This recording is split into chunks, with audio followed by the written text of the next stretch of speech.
Chapter 1. Infiltration. The airlock hissed open, and Zara, 7, stepped onto the human space station. Her synthetic skin tingling with the unfamiliar sensation of artificial gravity. She had studied human behavior for cycles, memorized their social customs, even practiced their awkward bipedal gait in zero-G simulations. But now, surrounded by them, she felt exposed. "Remember," her handler had said before she left, "you are not Zara, 7 of the Xalathian collective. You are Sarah Mercer, a xenobiologist from Europa Station. Your mission is simple: observe, integrate, and, if necessary, breed." The last part made her mandibles twitch beneath her human disguise. The station's corridors were cramped, the air thick with the scent of recycled oxygen and human sweat. Crew members bustled past, nodding at her with polite disinterest. She clutched her data pad tighter, her pulse, or the artificial mimicry of one, quickening as she approached her assigned quarters. Then she saw him. Dr. Elias Carter, lead astrobiologist, was leaning over a holographic star chart in the common area. His dark curls were tousled from hours spent running simulations. His sleeves rolled up to reveal forearms corded with muscle. Humans were softer than Xalathians, but there was something undeniably compelling about him. He glanced up, catching her stare. "You must be the new transfer. Sarah, right?" Zara, 7 Sarah, nodded. "Yes. First time on a deep space station." Elias grinned. "Don't worry. We don't bite. If only you knew." Chapter 2. The First Lie. Weeks passed.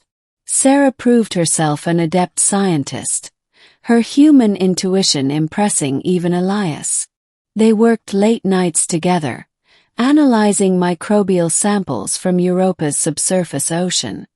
"You ever wonder if we're not alone out here?" Elias asked one evening, swirling a flask of synthesized coffee. Sarah's fingers tightened around her own cup. "What do you mean?" "I mean," he leaned in, voice dropping, "what if there are aliens among us? Right now. Watching. Learning." Her synthetic heart skipped. "Does he suspect?" She forced a laugh. "That's paranoid, even for you."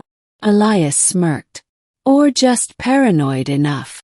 That night, in her quarters, Sarah accessed her encrypted comms. "Handler, subject shows unusual curiosity. Requesting directive." The response was immediate. "Proceed with Phase 2. Initiate bonding protocol." Her stomach twisted. Bonding was the polite term. The Xalathian High Command needed genetic material, human DNA, to perfect their infiltration hybrids. And she was to be the vessel. Chapter 3. The Confession. Started with touches. A brush of fingers when handing her a sample. A lingering grip on her shoulder. Then, one evening, Elias cornered her in the lab after hours. "You're not like the others," he murmured. Sarah stiffened. "What do you mean?" "You don't blink as much. Your pupils dilate at the wrong times. And your heartbeat." His hand pressed against her chest. "It's too steady." Panic flared. "He knows." Before she could react, Elias pulled her close. "I don't care what you are," he whispered. "But I need to know the truth." And so she confessed. Chapter 4. The Breeding.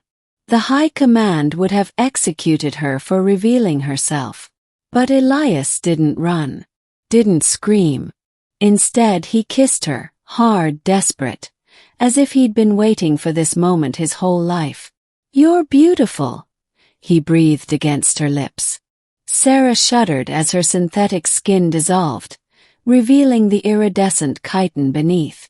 Elias didn't flinch. He traced the ridges of her true form with reverence. "What now?" he asked. She hesitated. "Now, we complete my mission. The act was nothing like the clinical simulations. It was messy, electric, human. And when it was over, Elias held her, really held her, for the first time. Chapter 5: The Choice. Weeks later, the High Command transmitted their final order.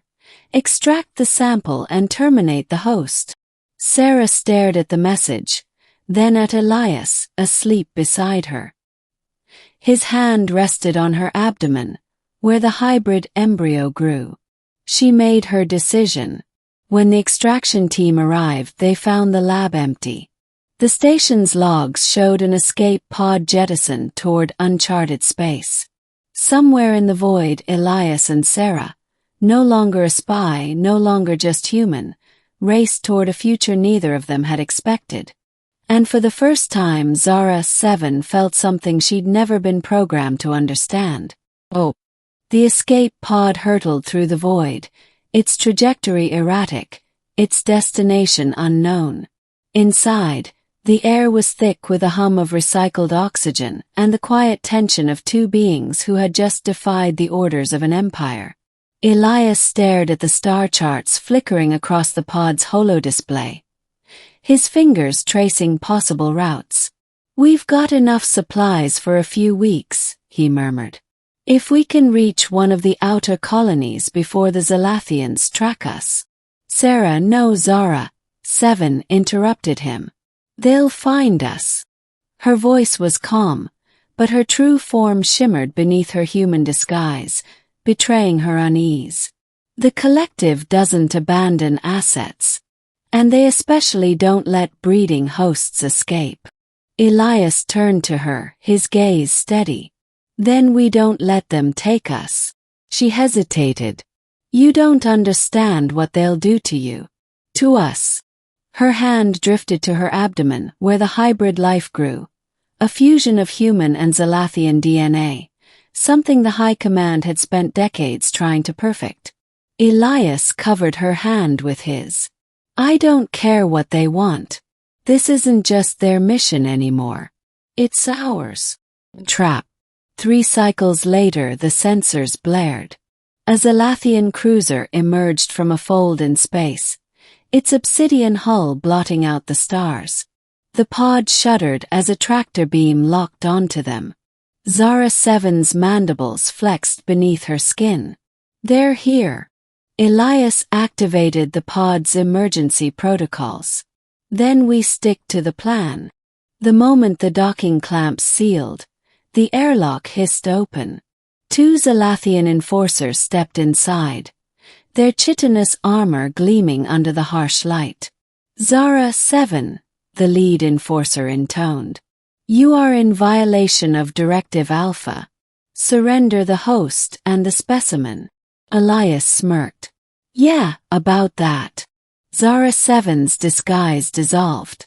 In a flash of iridescent limbs, she lunged, her true form a blur of razor-sharp chitin and lethal precision. The enforcers barely had time to react before she severed their neural links, dropping them where they stood. Elias exhaled sharply. "Damn. Remind me never to piss you off." She turned to him, her multifaceted eyes softening. "We need to move. Now." The revelation. They fought their way to the cruiser's command deck, Xalathian's knowledge of Xalathian systems giving them the edge. But when they reached the bridge, they found not a battalion of soldiers, but a single figure waiting for them. High Overseer Vex. Xalathian froze. Vex tilted his elongated skull. "Did you truly believe you could escape us, Xalathian?" Elias raised his stolen pulse rifle. "Back off." Vex ignored him, his gaze locked on Xalathian. "The specimen you carry is the key to our evolution. You were chosen for this purpose. And yet, you betrayed us." Xalathian stepped forward. "No, you betrayed me." Her voice was raw, human in a way she had never been before. "You made me a weapon. Tool. But I'm more than that now." Vex's mandibles twitched. "Sentiment is weakness. Then let me show you strength." Before he could react, she activated the cruiser's self-destruct sequence. The escape. The explosion tore through the Xalathian ship as their stolen shuttle rocketed away. Behind them, the cruiser erupted in a silent fireball, its wreckage scattering into the void. Elias let out a shaky laugh. Well, that's one way to make an exit. Zara, 7 didn't respond. She stared at the fading embers of the ship, her thoughts a storm. Elias reached for her. Hey, you okay? She turned to him, her true form flickering in the dim light. I just destroyed everything I was. Everything I knew. He cupped her face, her real face, and smiled. No, you just chose what you wanted to be. And in that moment she understood. This wasn't the end. It was a beginning. The new world. The shuttle touched down on a remote moon, its surface bathed in the glow of a distant nebula. No colonies. No empires. Just them. As they stepped onto the alien soil, Elias squeezed her hand. Think we can make a life here? Zara. 7 looked down at her abdomen, then at the man who had risked everything for her. Yes, she said. And for the first time she believed it.